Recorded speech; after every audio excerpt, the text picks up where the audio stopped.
I don't think Erdogan is doing what he could do. I see lots of potential civil wars and atrocities against Muslims in Eastern Europe, in multiple places. Is the Gaza ceasefire over, or is it hanging by a thread? Because don't forget, the Israelis are behind this right-wing government. They are pro-decimation of Gaza, they're pro-genocide, they're pro-ethnic cleansing, they're pro-transfer of people outside of Gaza. Israelis want the people of Gaza to leave, and the Americans want them to stay. Assalamu alaikum. Welcome to i3 Pulse. Today, is the Gaza ceasefire over, or is it hanging by a thread? And is the Trump team worried that Netanyahu might go rogue? Are Turkey and Israel on the verge of an inevitable collision course? Today on i3 Pulse. Assalamu alaikum, Sheikh. How you doing? So, Sheikh, few things have been happening recently. Number one, the Israeli defense minister had released a statement after this whole ceasefire and said that Hamas's announcement, I quote, about the expected return of 4 bodies today is a failure to meet commitments. Any delay or deliberate avoidance will be considered a gross violation of the agreement and will be responded to accordingly. And end quote. We've also seen that, IDF bombed Gaza with 153 tons of bombs, and they've killed over 100 Palestinians during this ceasefire. So, does this mean the end of the ceasefire? Well, it's not going to be the end of the ceasefire. I think the ceasefire is the Americans are very serious about it. Like for Trump to go down to sign and whatever it is, it's pretty serious stuff. And which is why basically, as you can see, there is a change, right, in the military and the political situation. Does that mean there won't be any bombings from the Israelis? No. We know that. There's nothing new, really. Typical Israeli ceasefire. J.D. Vance, Vice President of the United States, went to Israel with Jared Kushner and Steve Witkoff. And then he had this big press conference. I listened to it, and there's one section that really stood out to me. And the question was around getting the hostage bodies, the prisoners or hostages, whatever they want to call it, getting their bodies back. And I want to get your thoughts on what J.D. Vance himself said about this. All the hostages within 72 hours. There are still deceased hostages that are still in Gaza. Will you put a deadline for Hamas to bring back all these hostages? And the second thing, President Trump tweeted about this today, Hamas killing their own people in Gaza, Palestinians who work for Israel. What is your warning to Hamas about that? Yeah, so Steve, I'm going to ask you to follow up here, but let me say just a couple of words about the deceased hostages. I mean, one of the stations that I met with, one of the groups that's working on this that I met with earlier, they actually have a photo of the 15 deceased hostages who are still in Gaza. It's going to take a bit of time for 2 things. One, to get the bodies, and he said we need to have some patience. And then it's going to take time to disarm Hamas as well. At the same time, we're seeing Netanyahu, he's saying that, yeah, I know exactly how many hostages need to be returned. We're going to do something about this.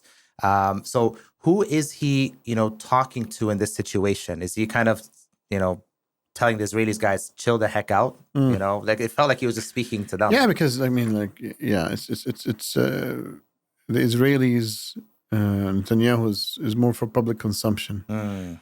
Like he needs to always basically show his society, because don't forget, the Israelis are behind this alt-right, right-wing government, right? So it's they are pro decimation of Gaza. They're pro genocide. They're pro ethnic cleansing. They're pro transfer of people outside of Gaza.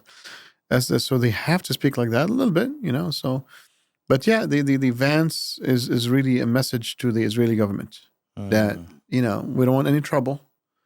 We don't want to hear it, right? So we're exchanging everybody who's alive, and it's going to take some time for whatever. It's like speaking on behalf of Hamas, almost like. Yeah, it was very interesting the way he was speaking in that clip there. And actually, someone asked him later on that in the same kind of press conference, and they asked him in Israel, are you going to set a deadline for Hamas to be disarmed? They said, look, these things take time, right? These things take time. We're not going to be setting a deadline, so it's not gonna all happen, this stuff. Yeah. They know it's not going to happen. They're not trying to do it. No, who's going to do it, right? It's just, So in that case, Trump also mentioned that this is moving to stage 2 of the ceasefire. He announced it. This is stage 2 of the ceasefire now. So do we see that the ceasefire will be continuing in this direction? Because one thing that I've noticed is the Netanyahu's rhetoric, but also at the same time, Jerusalem Post has also mentioned that Netanyahu blocked Turkish delegation with rescue teams and all these heavy equipment to help return these bodies as well. So is Netanyahu playing Trump, or is it like inevitable? It's going this direction for the time being. No, so don't forget, like Trump came in, requested in front of the Israeli Knesset or the parliament for Netanyahu to get a pardon. Yeah. Hey, I have an idea. Mr. President, why don't you give him a pardon? Give him a pardon. By the Israeli president, right? It was at least it seemed to basically be a surprise. And he mentioned it is like maybe it's just again it's like everything for Trump is a reality TV show. But again, he requested it, and if he gets the pardon, that pardon would basically be the payment for Netanyahu for what he have done, basically. And don't forget, basically, the Americans will use Gaza as a pressure point on the Arab countries. Right? Like Egypt wasn't feeling very, very well. Neither the Jordanians, neither like most of the Arab countries. So it's a leverage. Like keeping the Palestinians there to suffer and then intensifying the suffering to create agitation in the region is as you can see, it's a button that America can click. So it's a chess piece. Imagine basically the Palestinians, they just go to Egypt and they just live there peacefully forever. Like there's no more leverage from an American perspective. They lose a piece. So having your pieces on the chessboard to create pressure. What is power? It's projection of influence or pressure to create certain outcome. That's what power is, right? It's projection of influence in a specific way to get a specific outcome. Yeah. So it's just almost like a pawn on a chessboard, right? Yeah. Lives are the whole Gaza is just like a little pawn for the Americans, and the Israelis don't like this pawn. The Israelis want to just make this pawn vanish because it's not in their best interest. Now, Sheikh, you mentioned Egypt, right? Going to the Sharm el-Sheikh meeting in Egypt, we're not really going to focus on the whole flamboyant event and all that. A lot of people have spoken about those clips and stuff. But there's a couple of things that I haven't seen much talk about. I want to get your thoughts on. One about Qatar and one about Turkey. So the first thing about Qatar is that New York Times reported that 3 Qatari officials have been killed in a car crash. They were on their way to this summit, and they got killed in an accident. And they mentioned that they were staff members, and one of them actually was a member of the Qatar's royal family himself. So was this an accident or a planned hit? We can't know for sure. It could be a planned hit. Could be an accident. Just like after that, everything just like quieted down very quickly. It could be the Mossad. Getting back at the Qataris and so forth. Qatar has some sincere individuals, and so it could be. We don't know. It could be Western countries. Could be the Americans. Could be the Mossad. And don't forget, evil individuals within even the Arab countries might even help in that. So we don't know. It could be. Definitely could be. May Allah have mercy on all of them, and it's a big loss, really, for the Qataris.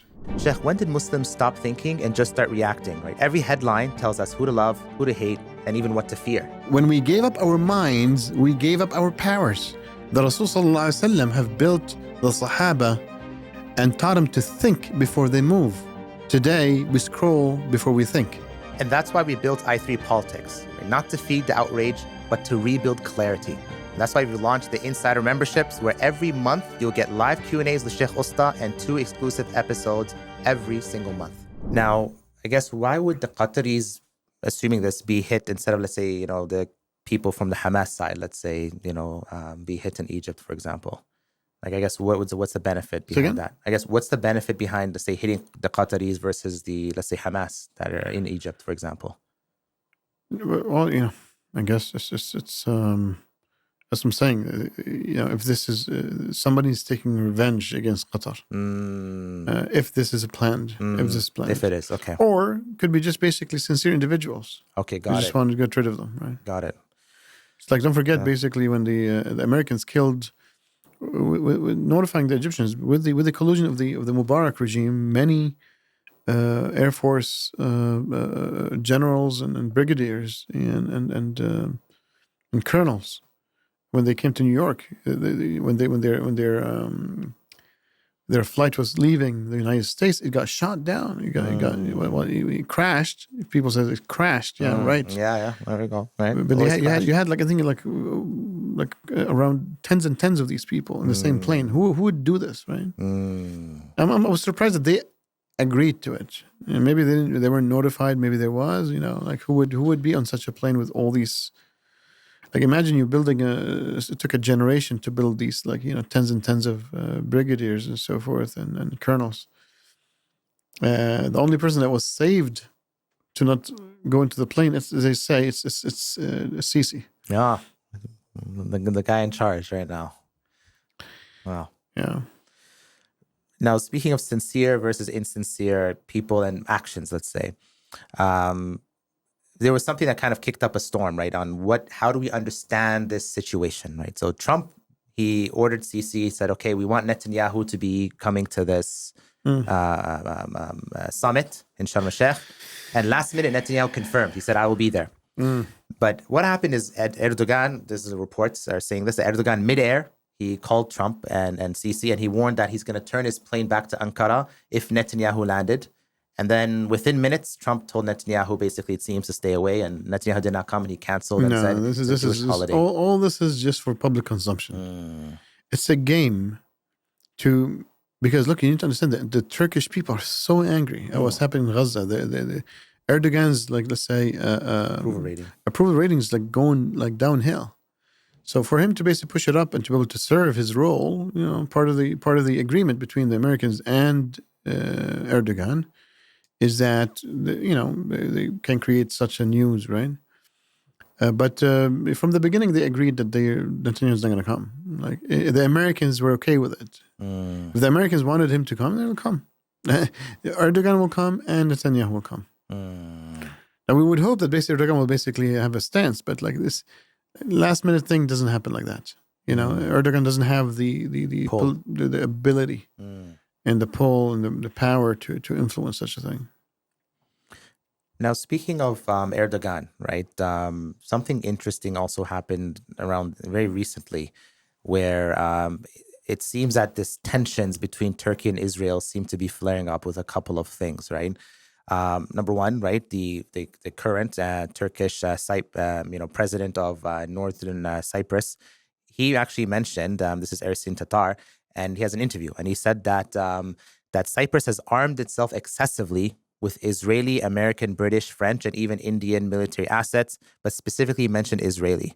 And he mentioned that this is they're now working to threaten the Northern Cyprus and Turkey as well. So is this something that you see potential possibility? Yeah, 100%. I see lots of potential civil wars and atrocities against Muslims in Eastern Europe, multiple places. One of them is Cyprus, and the Israelis are literally arming the southern Cyprus, and also the Israelis are arming the Serbians against the Kosovars, and we've seen that also basically being triggered. And the Turkish are arming the Kosovars and now the Turkish Cyprus.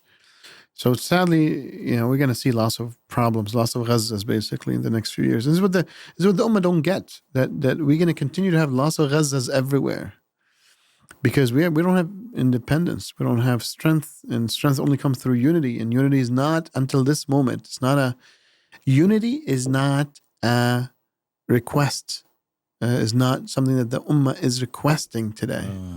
So we're going to continue to be divided, and division basically means you're weak, and when you're weak, you get trampled by everybody else. Yeah, I'm just taking that in, right? There's a lineup, we're just so focused on what's happening right now. We don't think that there can be anything else, right? And even in Bosnia, there's lineups. There's many. There's also Bosnia. There's the Serbian Bosniaks, against, and there's the Croats. But at least the Serbian Bosniaks against, and then within Serbia, there's also some Bosnian Muslims who are, at risk. So you have something inside Serbia. You have Kosovo. You have Bosnia. You have Cyprus. It's just it's a disaster. Now, if that happens, and that's just in one small area of the world, by the way. Just we're not even talking about different theaters, just this one just area. Small area. Yeah. Now, if Israel was to make a move in this scenario, right? Whenever they decide to make a move, would Turkey fight back? I mean, there's Turkish military assets there. Would the Turks make a move back, or will they retreat? Would this? No, I think it's going to be proxy war, as you can see. Like the Israelis and the Turks will not clash directly. It will hurt both of them. Yeah. Now, another theater with both Turkey and Israel. Let's talk about Syria.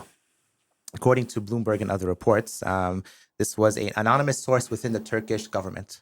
It mentioned that Turkish authorities they're planning to provide Syria with military equipment. He said armored vehicles, drones, artillery, rockets, and air defense systems in the coming weeks. And these Turkish officials obviously want to stay anonymous. So this is going to be on the northern part of Syria, and they make clear it's not the southwest, which is close to Israel. Now, will we see this if this happens? Number one, do you think this is likely? And secondly, if it is possible, will this aggravate Israel to going further into Syria? 100%. It's going to aggravate them 100%. Are they going to go into Syria more? I don't think the Americans would want them to do that right now. I don't think they have the capacity to go that far. But would they threaten Damascus? I think there was there's an understanding that was made. So, but it's good for Turkey. I mean, I think to support Syria like that and to create an air defense dome, so the Syrians can build their own, let's say, infrastructure, both at the technology side, in the economy side, and the military side.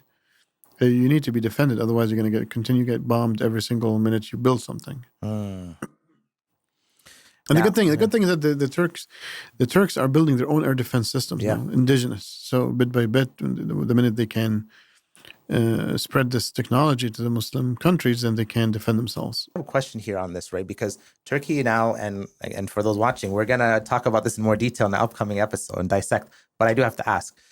Turkey has their 5th generation fighter jet, the Khan. They're building up and stuff.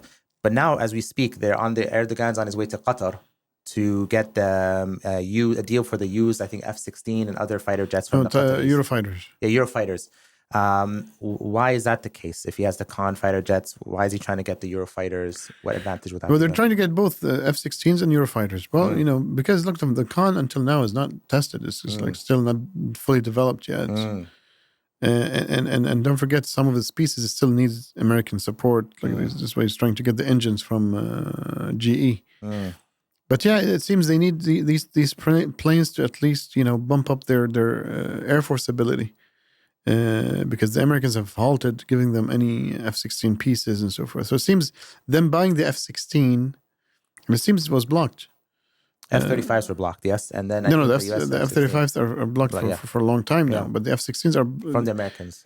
They were trying to get the Block 70/72, if I'm not mistaken, for the F-16s, and that could be just to basically again invest in the American economy in return to them getting F-16 parts for the F-16s they have. And it seems that the Congress also said no.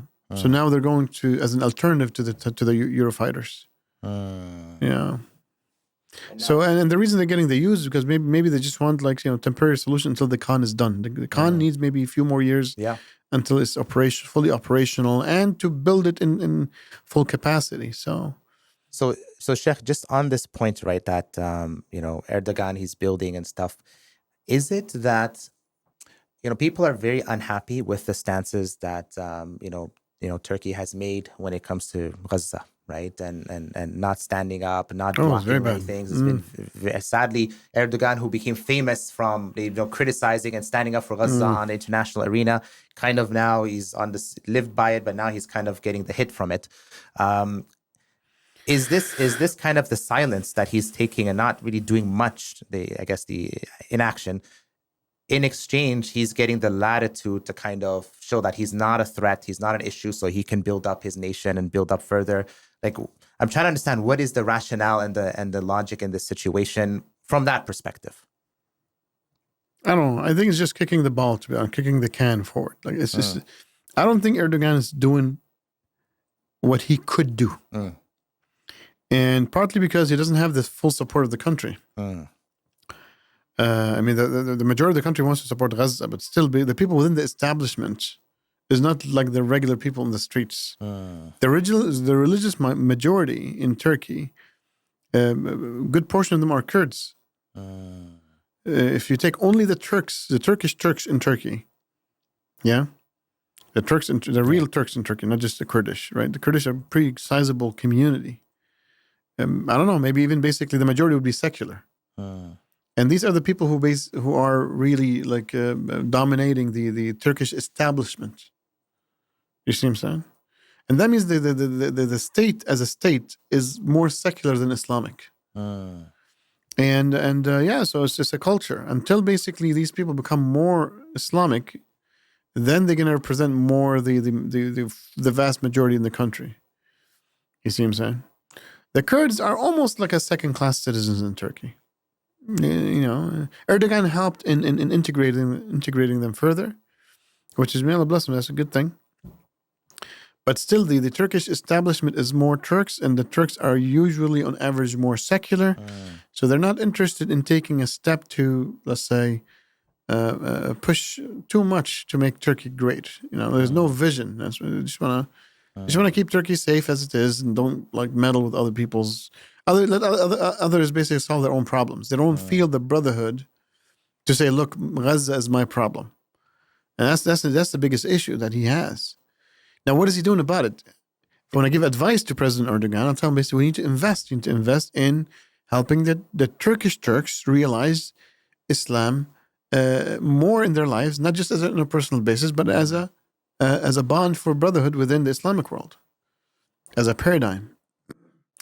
And again, like for example, like shows like for example, Ertugrul and Abdul Hamid helped, but don't stop there. Yeah.